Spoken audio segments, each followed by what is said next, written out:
There's nothing you do that matters. There's nothing you do that matters. And the state. Thank you so much, sir. My name is Pastor Peter Godwin Honoroida, pastor in Living Faith Church, Winners Chapel International, Abete, Ikere Ekiti. Thank you. You told us you are sacked for no reason and that you want to reach the leadership and the entire Christian body to know what has happened. What really happened, Pastor Godwin? Actually, by the special grace of God, our Father in the Lord, the Apostle over this commission, Living Faith Church, received a mandate from the Lord to plant 10,000 churches in Nigeria, and by the special grace of God, I'm privileged to be one of the pastors that was employed on August year 2020. That was last year. So after that, I engaged in kingdom advancement endeavor. I've been going about doing my duty to the Lord Almighty, trying my possible best to make sure I win souls to Christ.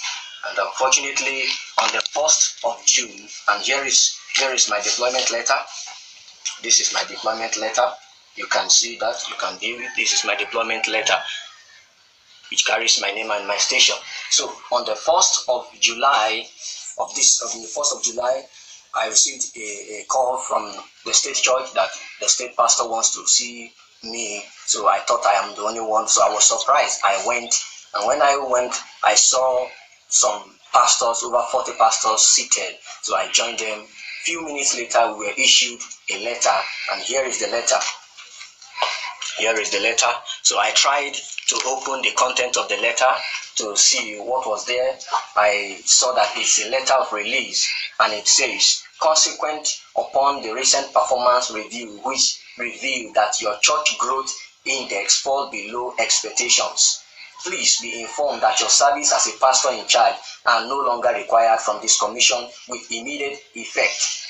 You are to vacate the official accommodation and hand over all properties of the ministry in your custody, including a staff ID card, and to the area pastor before departure. My people, is shock una happy?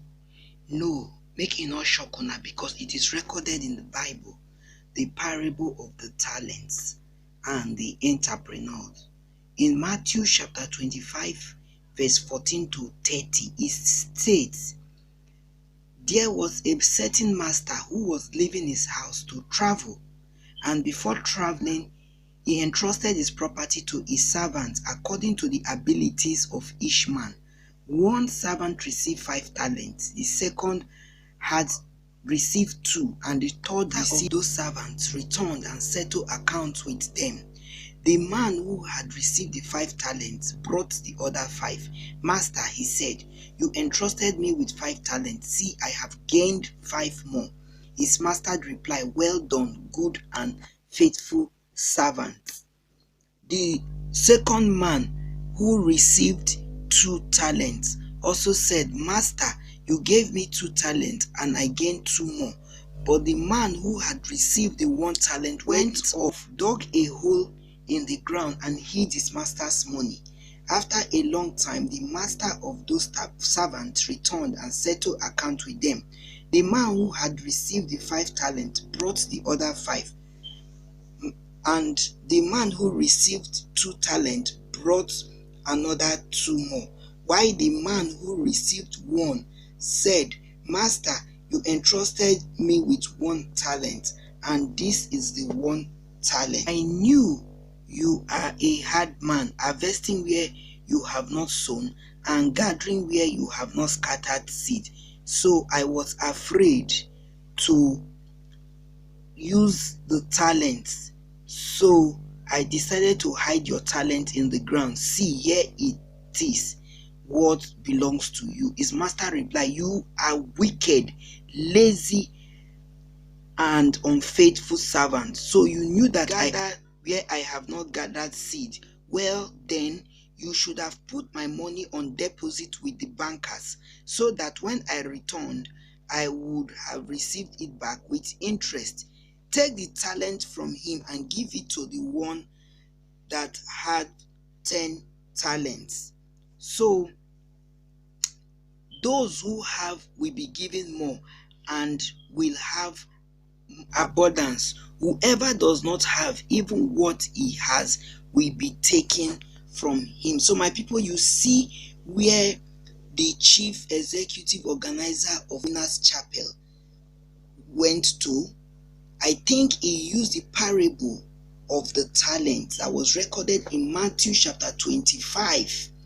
As I said, just read through, you will see that it was only 2 slaves that used their talent by multiplying them, but the one who had only 1 talent did not use it but simply buried it, or he hid it in the ground. So more broadly interpreted, the talent refers to all of the various gifts God has given us for our use. This definition embraces all gifts, natural, spiritual, and material.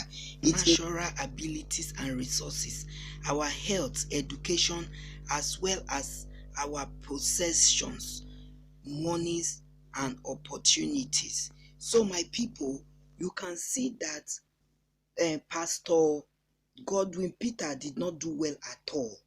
You understand? He is the type of person that was recorded in the Bible that was given 1 talent.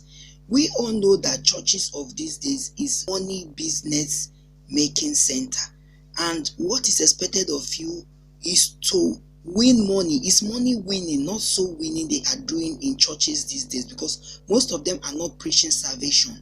What they are preaching is how to plant churches, win souls, and make more money. So they are not after the salvation of one's soul. So my people, you can see the relationship between what CEO Bishop Oyedepo said to the blatant unfaithful. What was recorded in the Bible, that the master cursed the 3rd servant, that you are lazy, unfaithful, and wicked servants.